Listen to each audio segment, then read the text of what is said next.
Caros irmãos e irmãs em Cristo Jesus, ao celebrarmos esse 31º domingo do tempo comum, ouvimos a grande pergunta: quais são os mandamentos? Qual é o primeiro mandamento?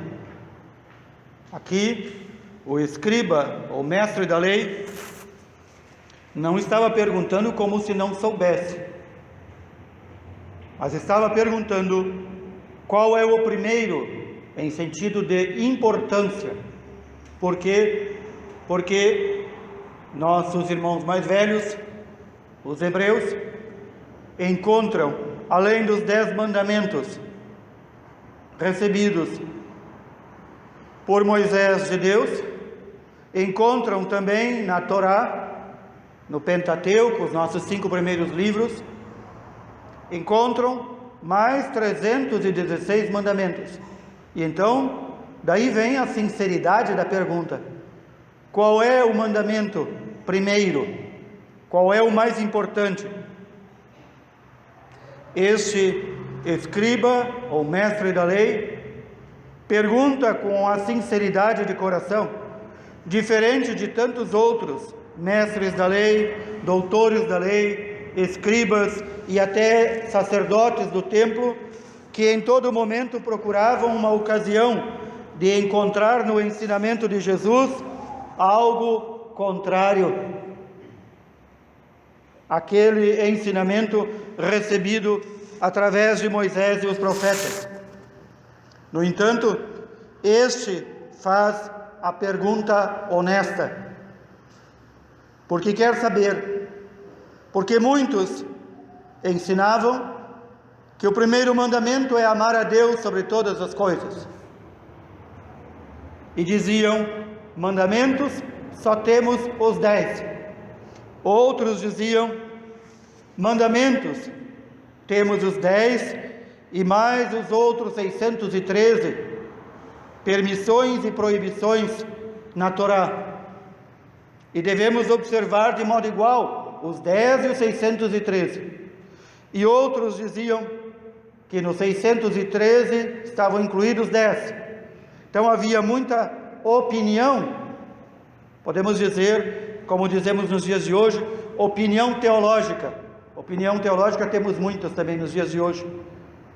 Mas este escriba, este mestre da lei, não quer saber opiniões, quer saber, com esta autoridade que Jesus prega, qual é o primeiro dos mandamentos.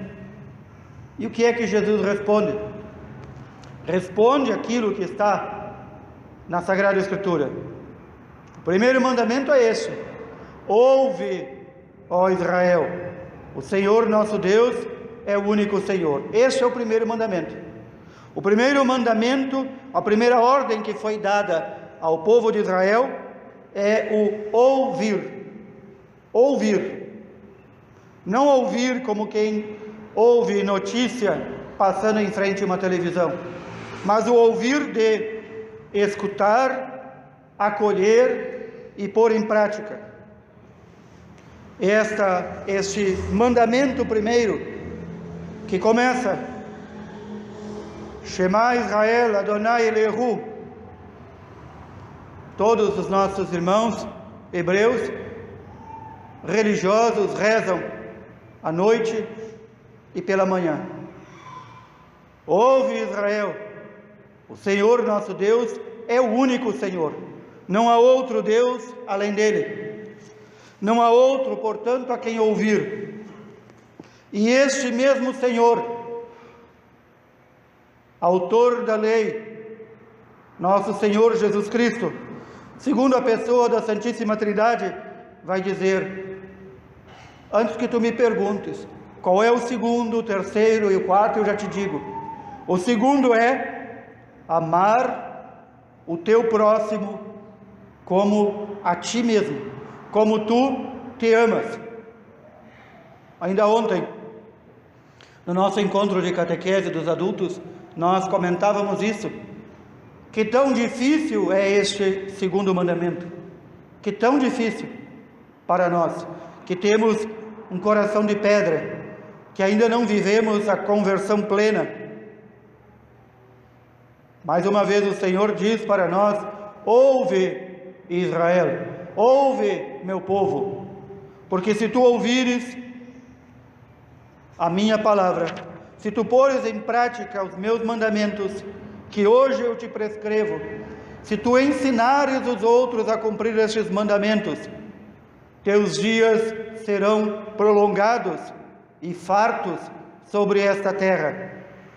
Tu serás feliz e te multiplicarei muito mais como povo. Te farei crescer como povo e como pessoa, e vou te conduzir para aquela terra onde corre leite e mel. O Deus de teus pais te diz: ouve, Israel, o Senhor nosso Deus é o único Senhor. Amarás o Senhor teu Deus com todo o teu coração, com toda a tua alma e com todas as tuas forças. E mais, e tu trarás gravadas em teu coração todas essas palavras que hoje te ordeno. É a segunda ordem: gravar no teu coração, gravar em nosso coração. Depois disso o Senhor vai dando outras ordens menores, que fazem parte da prática religiosa de nossos irmãos judeus. Marcar os mandamentos nas portas. Os mais religiosos fazem um pequeno objeto chamado metzussá, e se faz e se prega na porta com os mandamentos. Para quê? Para quando passar ali lembrar dos mandamentos. Também marcar com fitas, que nós chamamos filactérios, que são amarrados nos braços. Tefilim, dizem eles, os filactérios. Se nós já vimos alguma vez alguns de nossos irmãos mais ortodoxos judeus rezando, também eles fazem uma pequena caixinha com os mandamentos e amarram na cabeça. Também usam um véu para rezar com franjas azuis. Também foi ordens que Moisés recebeu para dizer: seja eu olhar a minha roupa, seja eu passar pelo batente da minha porta, seja amarrado bem perto do meu coração e meus braços, eu devo ter o mandamento do Senhor. Esta prática, levada ao pé da letra por nossos irmãos mais ortodoxos, ela não é mandada para nós, porque Jesus aqui rompe com a prática devocional antiga e diz aonde deve ficar estes mandamentos. Não é apenas no nosso coração, não é apenas amarrado em nossos braços ou nas franjas de nossas roupas, ou pendurado nas nossas portas. Não, estes mandamentos devem estar bem gravados no nosso coração, devem estar bem gravados na nossa mente, devem estar bem gravados na nossa vida. E estes mandamentos não são apenas mandamentos para saber de cor, são mandamentos para viver. E a vivência do primeiro mandamento: ouvir o que o Senhor nos vai ordenar, saber que Ele é um único Deus, amá-lo de todo entendimento, de todo o coração e com todas as forças. Este mandamento tem que ser visível para o próximo. São João, o discípulo mais amado de Jesus, vai resumir isto de forma tão bela como tantas vezes resumiu: quem diz que ama a Deus, a quem não vê, mas não ama o próximo, a quem vê, é mentiroso, e a verdade não está nele. Peçamos, portanto, irmãos e irmãs, esta graça que sempre digo, nós temos que implorar a cada dia, sobre nós e todos aqueles a quem amamos. A graça da conversão, que vai nos fazer sair de um falso amor a Deus, para ser transportado a um amor verdadeiro a Deus, que se mostra em obras, que se mostra que nós amamos a Deus como nosso Pai, nós o reconhecemos como Pai de todos os outros homens. E então, nosso coração, que ama verdadeiramente a Deus, ele transborda. Muitas vezes dizemos isso, e muitas vezes a igreja nos ensina que o coração dos santos é um coração liquefeito, é um coração líquido, como uma cera que vai se desmanchando e escorrendo. Os nossos irmãos e irmãs que atingiram esse tal alto grau de santidade, que é possível a todos nós com a graça de Deus e nosso esforço, o coração deles se desmanchava de amor pelo próximo, se desmanchava de amor por aqueles que os odiavam e perseguiam e até os levavam à morte. Vejamos isso então, como está o nosso coração. Nosso coração já se liquefaz, já se derrete de amor até por nossos inimigos, aqueles que nos perseguem, aqueles que nos caluniam, ou o nosso coração ainda é um coração de pedra. Tirarei de vós um coração de pedra e dar-vos-ei um coração de carne, diz o Senhor. Peçamos esta graça, que o nosso coração empedrado, endurecido, possa ser feito liquefeito, possa ser feito desmanchável pelo amor de Deus. É o Senhor Deus que destrincha o nosso coração, que faz com que ele se torne líquido de amor por ele e pelo próximo. Mas ninguém teve coragem de fazer perguntas a Jesus.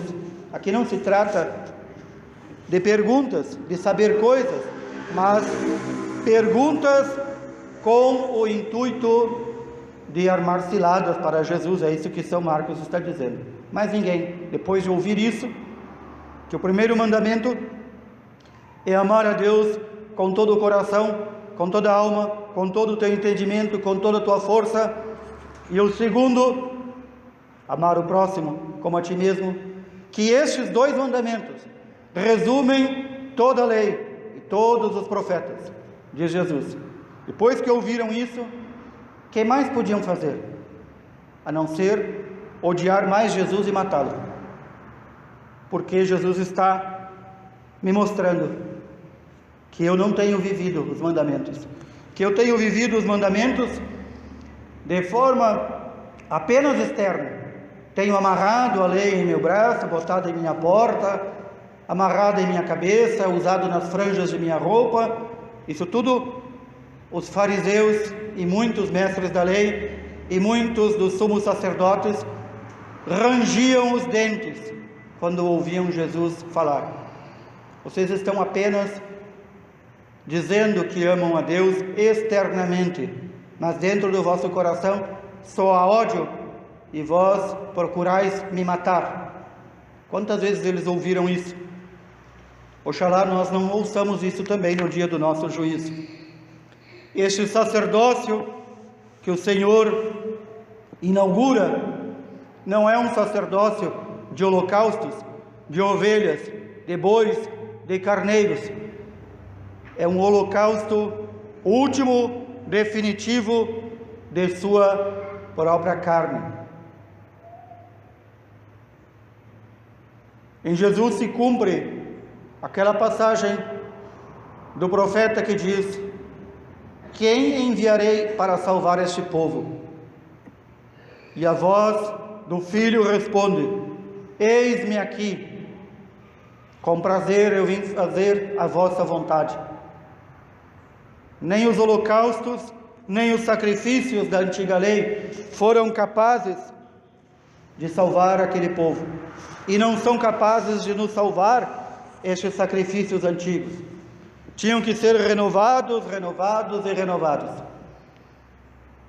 Uma vez que o Filho de Deus entrega seu corpo em sacrifício ao Pai, não entrega apenas o corpo, entrega toda a sua alma, todo o seu amor, todo o seu entendimento, todo o seu coração. E então o sacrifício é perfeito.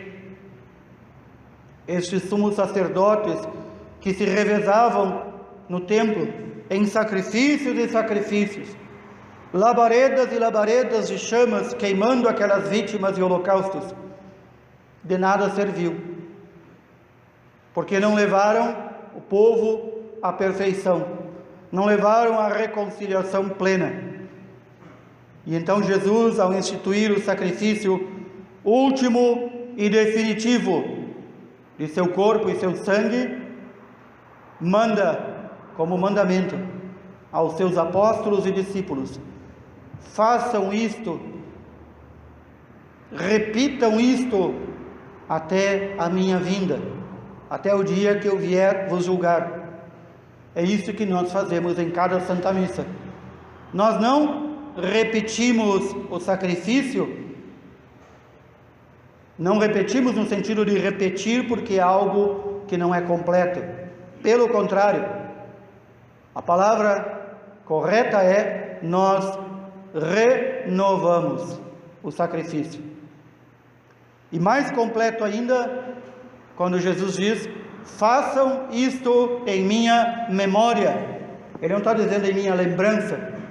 A palavra memória, usada pelos evangelistas, usada por Jesus, quer dizer comemoração, para que nós recordemos deste sacrifício único e definitivo. Então, uma palavra mais apropriada ainda que nós usamos é: a Santa Missa é a atualização do sacrifício de Cristo. A atualização. O que é a atualização? É fazer de novo presencial entre nós. E portanto, na Santa Missa, de novo, nosso Senhor Jesus Cristo está na cruz. De novo. E de novo, Ele é morto e entregue ao Pai. É por isso este gesto que o sacerdote eleva o pão e o vinho, que já não são mais pão e vinho, eleva e diz ao Pai, entregando ao Pai: por Cristo, com Cristo e em Cristo. A vós, ó Pai. Todo este sacrifício é ao Pai, não é a nós, não é para nós. Esta atualização nos coloca então lá, diante da cruz do Senhor. Nós somos transportados diante da cruz do Senhor. Por isso que tantos sacerdotes, graças a Deus, está aumentando o número de sacerdotes que estão se instruindo e ensinando verdadeiramente o povo de Deus. Por isso que durante o sacrifício da Santa Missa não cabe festa. Não cabe festa. Não cabe aplausos. Não cabe gritos. Como é que eu vou gritar e aplaudir Cristo sendo crucificado na cruz? Como? De que forma? Papa Bento XVI já dizia: somente quando uma comunidade perdeu a noção do que é a Santa Missa ocorrem essas coisas. Já não sabe mais que é a atualização do sacrifício de Cristo na cruz. Pensa que é uma festa particular. E não é assim que vemos em tantas igrejas. Pensam que é uma festa particular, em que eu tenho que me sentir bem. Este Cristo Senhor, que é oferecido novamente ao Pai, como Ele nos mandou fazer em cada Santa Missa, é bem descrito por São Paulo, que diz: nós proclamamos a morte do Senhor e comemoramos isso, ou seja, fazemos memória até que Ele venha. Santa Missa é a comemoração, a fazer a memória da morte do Senhor. Não é outra coisa. Quem ensina outra coisa está contrário ao ensinamento dos apóstolos, está contrário ao ensinamento da igreja. Por isso, Este sacrifício do Senhor não precisa ser renovado, mas para nós, pobres e infelizes, precisa ser atualizado, colocar em nossos dias. Não porque precisa ser renovado. O sacrifício foi uma e para sempre. Mas o próprio Cristo pediu, mandou, ordenou que fizéssemos isto até a vinda dele, para nos julgar. Pensem que amor tão grande do Senhor por nós. Não só se entregou uma vez em sacrifício ao Pai, mas de novo, a cada Santa Missa, quer se entregar de novo por nós ao Pai. E de novo, e de novo. E este sacrifício, nós dizemos, sacrifício verdadeiramente puro e santo, agradável a Deus Pai. Por quê? Porque é um sacrifício de amor perfeito. Assim nós somos chamados a amar Deus e ao próximo, com um sacrifício de nossa vida, um sacrifício de amor perfeito. Que assim o Senhor mude nosso coração de pedra, transforme-o num coração de carne, para amarmos a Deus sobre todas as coisas, com todo o nosso entendimento, com toda a nossa alma, com todo o nosso coração, e ao próximo como a nós mesmos. Louvado seja nosso Senhor Jesus Cristo. Irmãos e irmãs, elevemos nossa oração, nossa confirmação da nossa fé, prestemos este público testemunho de nossa fé, rezando como os apóstolos nos ensinaram. Creio em Deus Pai,